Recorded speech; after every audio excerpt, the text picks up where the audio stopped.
मित्रों, राम राम। जय राधे श्याम। राहुल गांधी की लोकसभा सदस्यता जाने के बाद विपक्षी पार्टियों का प्रदर्शित आचरण ये सिद्ध कर रहा है कि देश में कानून नहीं, पार्टियों की गुंडागर्दी का वर्चस्व है। देखिए, मैं वस्तुस्थिति बता रहा हूं कि कानून, देश के कानून की हुकूमत क्या है, वो कानून क्या चाहता है। ये जनप्रतिनिधि अधिनियम है, हिंदी अंग्रेजी दोनों में है। जनप्रतिनिधि अधिनियम की धारा 8 की उपधारा 3 के तहत राजीव गांधी की सदस्यता समाप्त की गई है। लोकसभा अध्यक्ष ने समाप्त किया। पहले कानून देख लीजिए, मैं पढ़ देता हूं। अंग्रेजी में है, a person convicted of any offense and sentenced to imprisonment for not less than 2 years other than any offense referred to in subsection 1 or subsection 2 shall be disqualified from the date of which the conviction shall continue to be disqualified for a further period of 6 years since his release।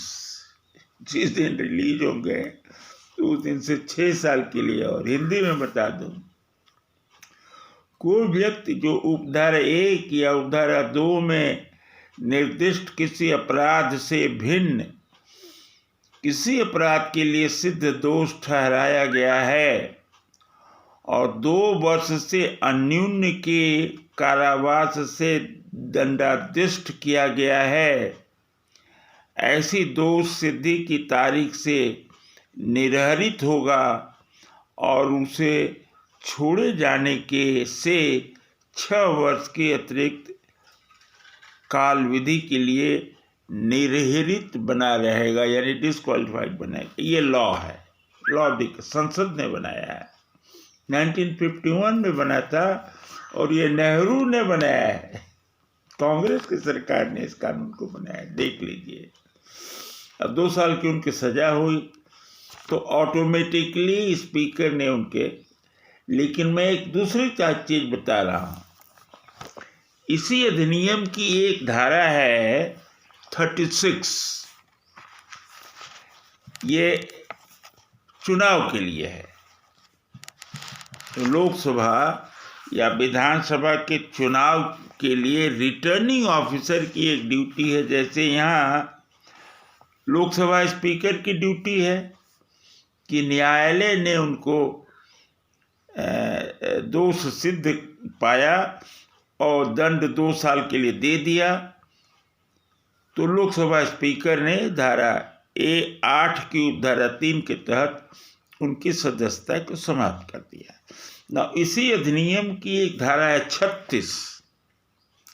36 बड़ा important है चुनाव के लिए, सबसे महत्वपूर्ण धारा है नाम निर्देशन पत्रों की समीक्षा। ये रिटर्निंग ऑफिसर कहता है ना। उसके लिए एक ये आदेश है कि अगर जो वायनाड केरला से जहां चुन करके आए हैं 1919 के चुनाव में, अगर जो उस संसदीय निर्वाचन क्षेत्र का निर्वाचन अधिकारी अगर जो अपने पद और जिम्मेदारी के प्रति ईमानदार होता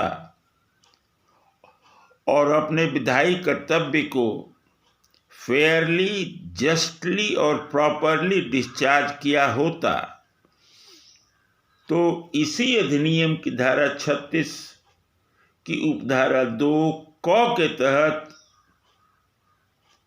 राहुल गांधी का नामांकन पर्चा ही चुनाव में ही खारिज कर दिया होता है। क्योंकि आदेश ये है, यही मैं बार बार लोगों को दोहराता हूं, मैं पढ़ना चाहता हूं। धारा 36 की उपधारा 2A,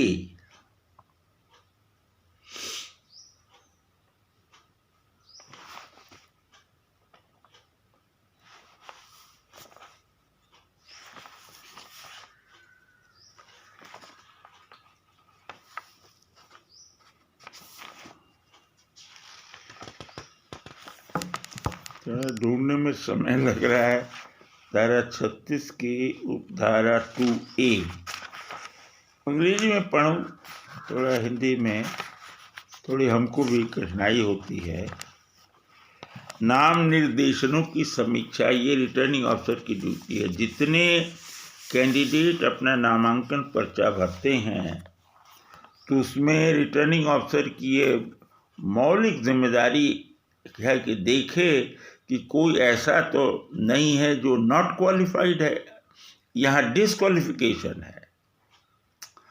और चुनाव के दौरान डिसक्वालिफिकेशन एंड नॉट क्वालिफाइड दोनों शब्द है, और ये रिटर्निंग ऑफिसर की जिम्मेदारी है कि वह सुनिश्चित करे कि कहीं ऐसा तो नहीं है जो इस सीट को भरने के लिए, चुने जाने के लिए नॉट क्वालिफाइड है और उसने अपना नामांकन पर्चा भर दिया है, तो उसके नामांकन पर्चे को खारिज करना रिटर्निंग ऑफिसर की विधायी ड्यूटी है। और अगर यह हो गया होता तो न बांस होता और न बांसुरी बनी होती है। ये वायनाड में ही उनका नामांकन पर्चा खारिज कर दिया। देखिए क्या है, धारा जैसे धारा 8 की उपधारा 3 पढ़ा, ठीक उसी तरीके से धारा 36 की उपधारा 2 को पढ़ रहा हूं।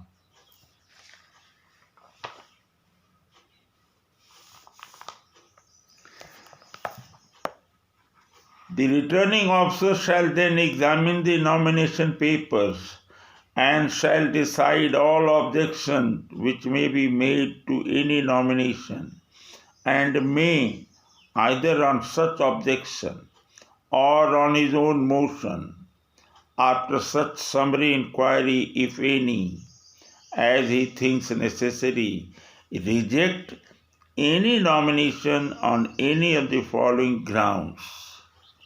That is, that on the date fixed for the scrutiny of nomination, the candidate either is not qualified or is disqualified from being chosen to fill this seat under any of the following provisions that may be applicable, namely Article 84 or Article 102 or Article 173 और Article 191 of the Constitution। तो article 184 की कसौटी पर returning officer Wayanad की ये duty थी कि देखे, और article 184 is loud and clear, वो लिमिटेशन एंड क्वालिफिकेशन दोनों ही है। अब मैं आपको दिखला रहा हूँ, वो भी है, आपको पढ़ दूँ, हिंदी वाला है। आर्टिकल 84 ये है संविधान, हमको आर्टिकल 84 पढ़ रहा हूँ।